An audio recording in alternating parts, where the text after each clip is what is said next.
Hello, my name is Ian Hayton. I lead materials and chemicals research here at Cleantech Group, and today we're going to talk about the steel industry. I'm joined here by my colleague, Anthony Vicari. Anthony, good to have you here. Thank you. So why are we talking about the steel industry? Well, the steel industry is responsible for about 7% of world greenhouse gas emissions. And so in the course of decarbonizing over the next several decades, decarbonizing steel is particularly important.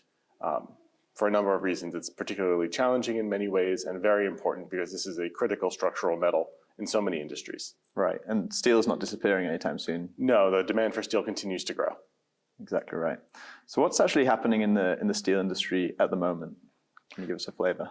So right now in the steel industry, there's a lot of movement towards various ways of reducing the carbon emissions of steel making. This involves changing the steel making process, changing the iron making process, changing how we recycle, all different aspects, all different steps of the process to make it more efficient. Yeah, and is the steel industry making these changes? Are we seeing sufficient market demand or policy incentive to make this happen? It's starting, but it's slow.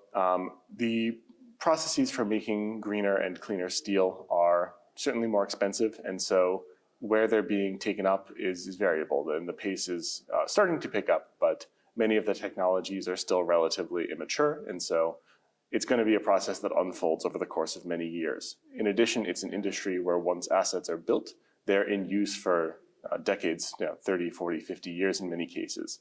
And so you're not going to get a quick turnover of existing assets to new technologies. So when we actually look at what's happening in the steel industry at the moment, though, they're already making some efforts to address the emissions of steel production, right? Yes, absolutely. So some of those efforts go back many years.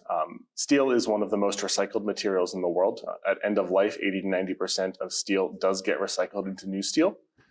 And the steel recycling process has more than 3/4 lower emissions than making fresh virgin steel and primary steel.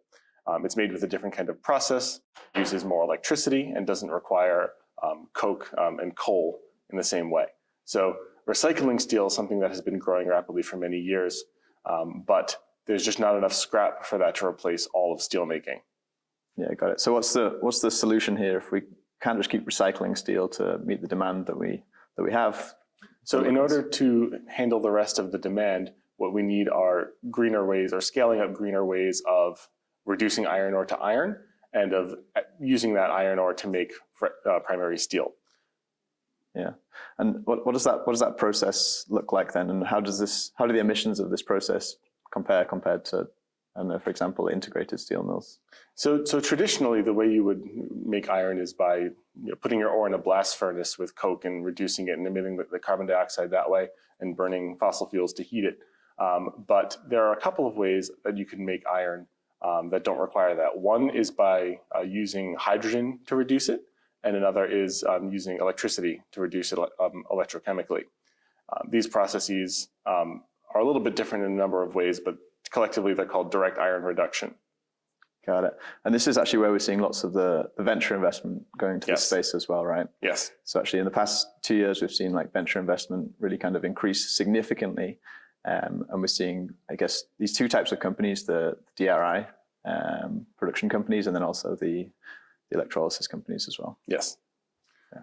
And it does introduce additional challenges in terms of the process, in terms of removing the impurities from the ore. It can be a little bit more difficult because it's done in a solid state instead of liquid.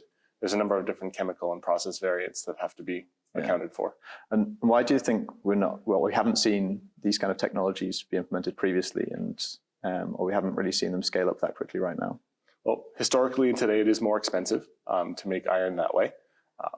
And as we're starting to see that scaling up, one of the challenges that people predict that we're going to have is that because of those issues in terms of impurities, not every iron ore that's mined can currently be made into ore using DRI methods. Yeah. Or made into iron using DRI methods. Yeah, so there's still some challenges to be addressed in that There's space. still a number of process challenges, but there are companies attempting to solve those as well. Yeah, likes of Boston Metal or... Yeah, Boston Metal, which uses a molten oxide electrolysis to remove impurities.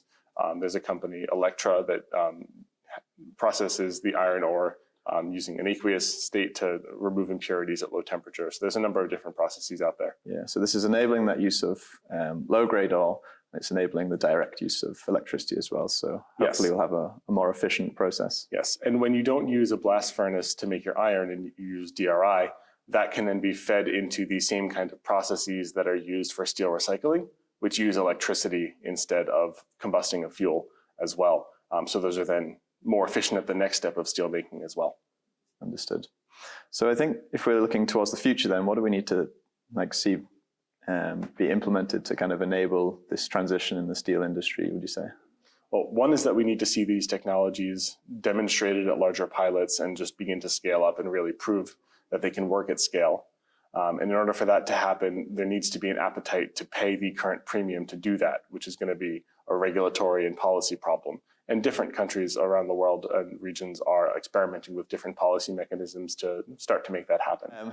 Okay, so on that note, I'd like to thank you, Anthony. Thank you. I think there's plenty more to say on this topic, but we'll save it for another time.